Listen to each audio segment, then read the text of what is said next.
We are beings of light. Ancient scripture has always told us symbolically of these truths, and now modern science is proving that as a fact.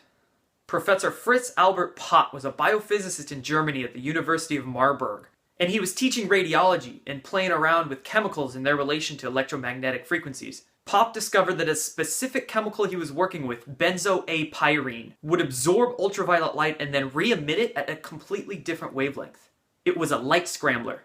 Funny enough, its chemical cousin, benzo-E-pyrene, is harmless to humans, and it allowed the ultraviolet light to pass through unaltered. He tested many more chemicals, some known to be harmful to humans and some not, and found that all of the harmful substances would scramble the light, and it scrambled it at a specific frequency, 380 nanometers. He was astounded and then researched into this phenomenon called photo repair. It's well known that if you blast a cell with ultraviolet light until 99% of it, even its DNA, is destroyed, that you can repair the cell in just a single day by blasting it with the same ultraviolet wavelength, just at a much lower intensity. When I read this, I thought of homeopathy. Professor Popp was struck by the fact that photo repair worked most efficiently at the same frequency that these chemicals would scramble, the 380 nanometers. He wrote about this concept that he found, and a couple medical journals actually published his work.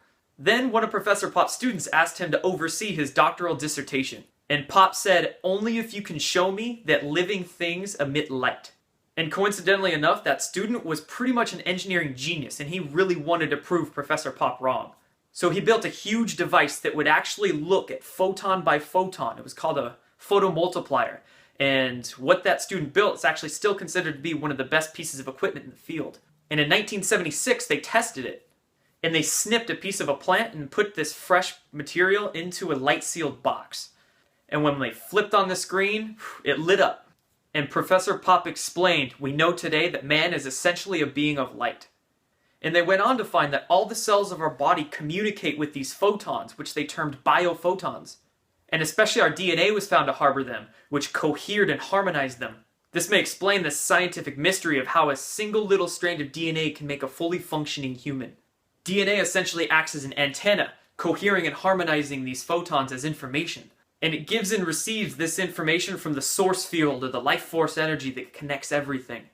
Popp also found that cancer could be considered a loss of coherent light.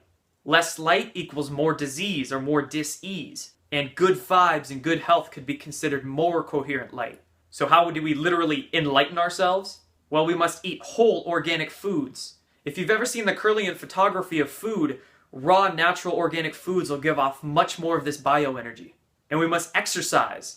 Not overstress ourselves with the strenuous exercise, but we must also practice what's called working in techniques like Tai Chi, yoga, or breathing exercises. We must meditate, and we must get into the habit of thinking purely loving thoughts as much as we can, not only for other people, but for ourselves as well. Doing all of these things will make us into the most healthy, energetic humans that we can be. You must literally work to become the light.